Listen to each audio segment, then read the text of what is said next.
আসসালামু আলাইকুম। তো আজ শুভ নববর্ষ। তো আমরা আজ শুভ নববর্ষ উপলক্ষে আমরা পরীক্ষার জন্য সবচেয়ে বেশি ইম্পর্টেন্ট, বিশেষ করে যারা কম্পিটিটিভ এক্সাম গুলো দিতে চায়, যেমন যে সকল এক্সাম গুলো সাধারণত প্রতিযোগিতামূলক পরীক্ষা, যারা যেমন BBA, MBA, IBA, BCS, bank. তো এই সকল পরীক্ষায় নতুন একটা টপিক, সেটা সাধারণত আমরা একাডেমিক পরীক্ষা থাকে না, সাধারণত এটা কম্পিটিটিভ এক্সামে থাকে, সেটাকে বলা হয় অ্যানালজি। তো এই অ্যানালজি নিয়ে আমরা আজকে আলোচনা করব। তো অ্যানালজি মানেটা কি? অ্যানালজিটা মানে হলো সাদৃশ্য। অ্যানালজাস থেকে এসেছে, সেটা হলো অ্যানালজি শব্দটি। তো অ্যানালজি মানে হলো কোনো কিছুর সাথে একটা সাদৃশ্য করা। আমাকে দেখতে হবে ওয়ার্ড দুটো। অ্যানালজি সাধারণত দুটো ওয়ার্ড থাকে, এর মধ্যে সাদৃশ্য খুঁজতে হয়। যেমন একটা ওয়ার্ড দেওয়া থাকে, ওখানে দুইটা ওয়ার্ড থাকবে, একটা প্রথম ওয়ার্ড, তারপর থাকে দ্বিতীয় ওয়ার্ড। এই দুটোর মধ্যে আমাকে সাদৃশ্যটা খুঁজতে হয়। এটা কি মানে পজিটিভ আছে না নেগেটিভ আছে, না এটা আমাকে কি বুঝিয়েছে। তো সেটার উপর ডিপেন্ড করে আমাদের অ্যানালজি গুলো করতে হয়।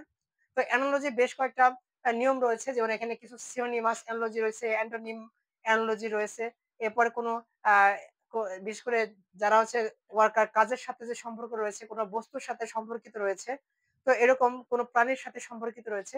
তো এরকম করে একটার সাথে একটা আমাদের অ্যানালজি থাকে। তো অ্যানালজি মূলত আমাদের, যদি আমরা প্রথমে অ্যানালজি শুরু করার আগে আমাদেরকে দেখতে হবে, পরীক্ষায় কিন্তু এই ধরনের একটা দিয়ে থাকবে, দুইটা ওয়ার্ড থাকবে, একটা প্রথম ওয়ার্ড, তারপরে দ্বিতীয় ওয়ার্ড। তো এই দুটো ওয়ার্ডের মধ্য দিয়ে আমাকে কিন্তু বুঝতে হবে যে সেটা আসলে কি বুঝেছে পরীক্ষায়। যেমন প্রথম বলা আছে ট্র্যানকুইলিটি। আর আমাকে কিন্তু অ্যানালজি করার আগে প্রচুর ওয়ার্ড গুলো জানতে হবে। যেমন ট্র্যানকুইলিটি মানে কি? শান্ত। আর পিস মানে কি? এটা হলো শান্তিপূর্ণ বা সহাবস্থান। আমরা এই দুটোর মধ্যে কি বুঝলাম? দেখেন, ট্র্যানকুইলিটি মানে কি? এটা শান্ত। এবং পিস মানে কি?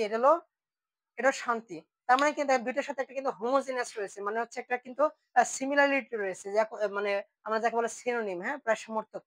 তো তার মানে আমাকে কিন্তু এই যখন ওরা সাধারণত ৪টা বা ৫টা ওরা এমসিকিউ, এটা কিন্তু সাথে এমসিকিউ দিয়ে থাকে।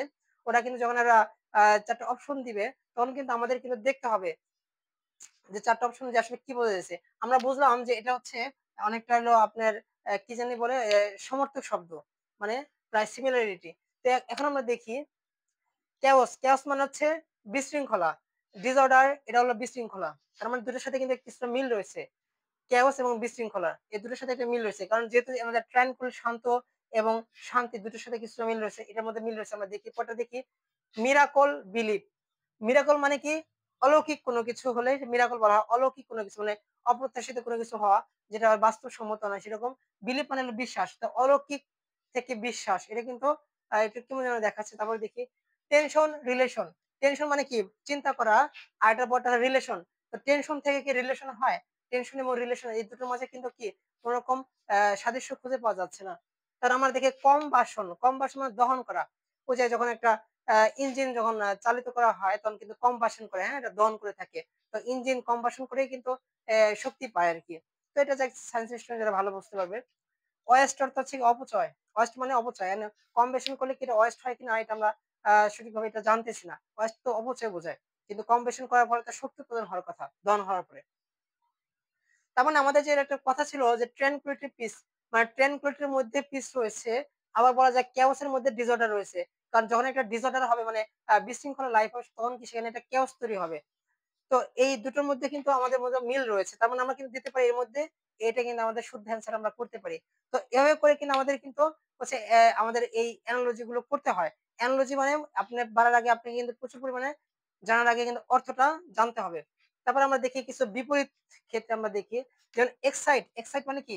উত্তেজিত হওয়া। এক্সাইট মানে উত্তেজিত হওয়া। আমরা যখন চরম আকারে উত্তেজিত হই, ঝগড়াঝাটির মুহূর্তে বা আনন্দিত হয়ে, তখন এক্সাইট হয়ে যায়। আর এটা হলো কামটা হলো কি? শান্ত। এই কামটা কি? শান্ত। শান্ত তো কোনো কিছু একটা নরমাল হয়ে যাওয়া। তার মানে দেখেন, প্রথমটা হচ্ছে উত্তেজিত, তারপর আছে শান্ত। মানে কি? এটার সাথে এটা কিন্তু বিপরীত অর্থ, হ্যাঁ, এটার সাথে এটা কিন্তু বিপরীত অর্থ। তার মানে কি? আমাদের কিন্তু একটা বিপরীত অ্যানালজি করা হয়েছে।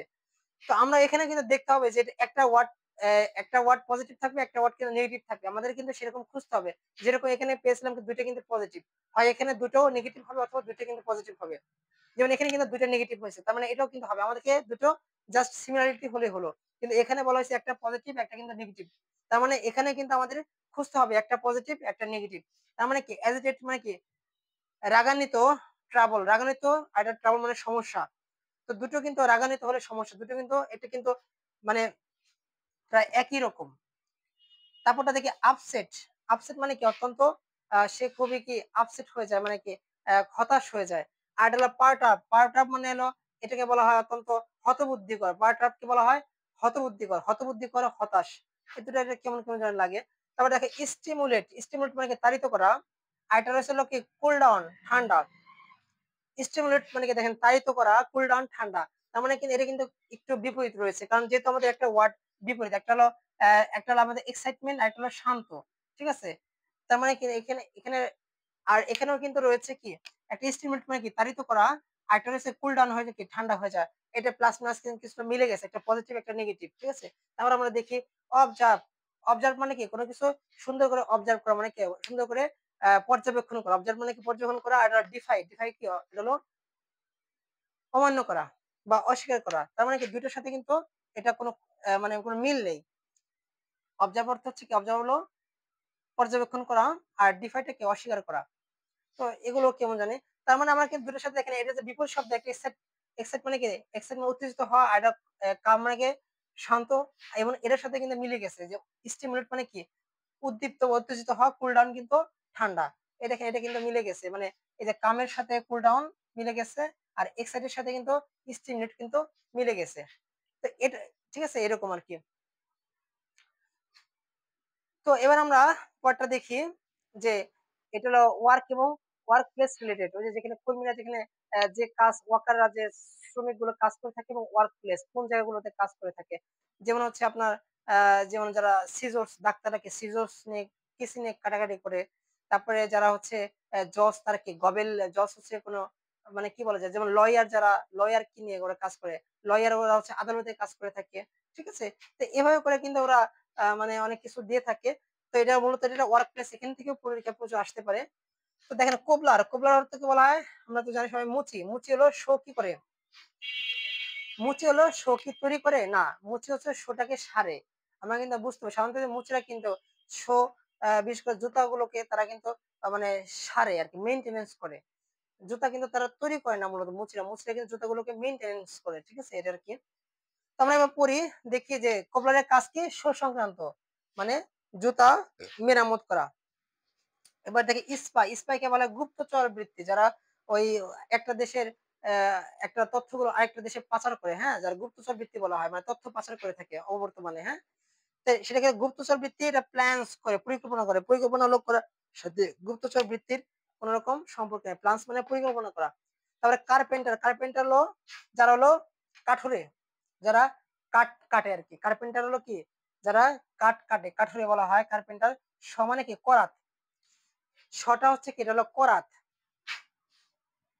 করাত, করাত দিয়ে কি কার্পেন্টাররা কাঠ কাটে। কিন্তু আমরা পড়েছিলাম কি শো। শো এটা কি তারা মেরামত করে। কোবলার কি শোকে মেরামত করে। এখানে কোবলার যদি কোনো কিছু দ্বারা মানে হচ্ছে কোনো হাতুড়ি দ্বারা বা অন্য কোনো বস্তু দ্বারা হচ্ছে যদি কোনো কিছু করতো শোর জায়গায়, তাহলে কিন্তু একটা জিনিস হতো। কিন্তু এখানে কিন্তু এখানে বস্তু আছে। কার্পেন্টার হলো ব্যক্তি, কার্পেন্টার হলো ব্যক্তি। আর শোটা কিন্তু কি কোনো একটা বস্তু, যন্ত্র দ্বারা সে কি কাঠগুলো কাটতেছে। এখানে সবলা করাত বলা হয় সব আর কি। এই দেখেন মেকানিক, সে কি অটোমোবাইল। অটোমোবাইল কি করে মেরামত করে। অটোমোবাইল মানে কি ওই যে যানবাহন। যানবাহন মেরামত করে কি মেকানিক। মেকানিক কিন্তু এটা কিন্তু ব্যক্তি, ঠিক আছে। মেকানিক এটা হলো পার্সন মানে ব্যক্তি। তো এটার সাথে মনে হয় কিছুটা মিল রয়েছে, যেহেতু অটো শোক মেরামত করা হচ্ছে কোবলার। মুচি। মুচি কিন্তু শোধ তৈরি করে না, শোধ সাধারণত মেরামত করে থাকে, হ্যাঁ। আর অটোমোবাইল কিন্তু মেকানিক কিন্তু অটোমোবাইল তৈরি করে না। অটোমোবাইল যানবাহন তৈরি করে হচ্ছে কোনো একটা কোম্পানি, হ্যাঁ, বা হচ্ছে যারা এরা তৈরি করে থাকে, যারা হচ্ছে আপনার প্রযুক্তিবিদ যারা রয়েছে, ওরাই কিন্তু কোম্পানিগুলো তৈরি করে। যেমন টেসলা মোটরস। টেসলা তো আর সারে না। টয়টা কিন্তু গাড়িগুলোকে মেরামত করে না, তারা গাড়ি নির্মাণ করে থাকে, তারা বিল্ডার্স, ঠিক আছে, এই জন্য আর কি। তো মেকানিক গুলো কি অটোমোবাইল গুলো ঠিক করে, যেরকম শোটা আমাদের ঠিক করে কোবলার। যেমন আমরা কোনো কিছু ছিঁড়ে গেল, আমরা কিন্তু হচ্ছে কোবলার মুচির কাছে যাই, আমরা কিন্তু কোনো কোম্পানির কাছে যাই না। যে একটা শো জুতা ছিঁড়ে গেছে, আমরা কিন্তু বাটা বা এফএস এর কাছে কিন্তু যাই না। আমরা কিন্তু যাই যে রাস্তার পাশে যে কুবলার থাকে, মুচি থাকে, তার কাছে। বিষয়টা সেরকম। আবার যেমন অটোমোবাইলটা হচ্ছে যখন নষ্ট হয়ে যায়, বিশেষ করে যানবাহন, আমরা কিন্তু কোনো ব্র্যান্ডের কাছে যাই না। যে যানবাহন এটা টয়টা ব্র্যান্ডের গাড়ি, আমরা কিন্তু টয়টার কাছে কিন্তু যাই না। আমরা কিন্তু নর্মাল কোন একটা মেকানিক যে রয়েছে, যে মেশিন নিয়ে বিশেষজ্ঞ, তার কাছে কিন্তু আমরা গিয়ে থাকি। বিষয়টা সেরকম। আর হচ্ছে পেইন্টার। পেইন্টার হলো যারা হলো পেইন্ট করে থাকে, চিত্রশিল্পীরা। পেইন্টার হলো যারা বিভিন্ন রং টং দিয়ে থাকে, পেইন্টার। আর এটা হলো ক্যাসল, ক্যাসলটা হচ্ছে দুর্গ, হ্যাঁ? ক্যাসলটা কিন্তু দুর্গ। এখন দুর্গর সাথে তো আর পেইন্টারের সাথে মিল না। পেইন্টার ব্যক্তি ঠিক আছে, কিন্তু দুর্গ তো হচ্ছে সাধারণত পেইন্টাররা তৈরি করে না। দুর্গ নির্মাণ করে যারা হচ্ছে বড়, বড় যারা আ যা আর্কিটেকচারাল রয়েছে তারা কিন্তু দুর্গগুলো নির্মাণ করে থাকে। তার মানে এটার সাথে কিন্তু মিলছে না। তার মানে এই যে এই কোবলারের সাথে কিন্তু একমাত্র দেখেন, কোবলারের সাথে একমাত্র মেকানিক। এই যে কোবলারটা কি পারসন, এই মেকানিকটা কিন্তু পারসন। আর শোটার একটা কি, সে জিনিসপত্র ঠিক করে, আবার ওরাও কিন্তু হচ্ছে ওদেরও কিন্তু ওরাও কিন্তু অটোমোবাইল ঠিক করে। মানে কি? কোবলারের কাজ হলো জুতা নিয়ে কাজ করা, জুতা ঠিক করা। আবার মেকানিকের কাজ কিন্তু অটোমোবাইল ঠিক করা, যানবাহন ঠিক করা। তো এখানে কিন্তু আর কোন কিছু মিল নেই। তো এভাবে করে কিন্তু হচ্ছে আপনাদের এনালজি গুলো করতে হবে। তো এনালজি বেশ কয়েকটা ৬ থেকে ৭ টা রয়েছে। আমরা যেরকম ৩ টা নিয়ম শিখলাম, এভাবে কিন্তু আরো হয়তো ৫-৬ টা নিয়ম রয়েছে। তো এগুলো করলে কিন্তু এনালজি আপনারা খুব ভালো পারবেন। তাহলে আমরা এখানে শেষ করছি। সবাই ভালো থাকেন। আসসালামু আলাইকুম।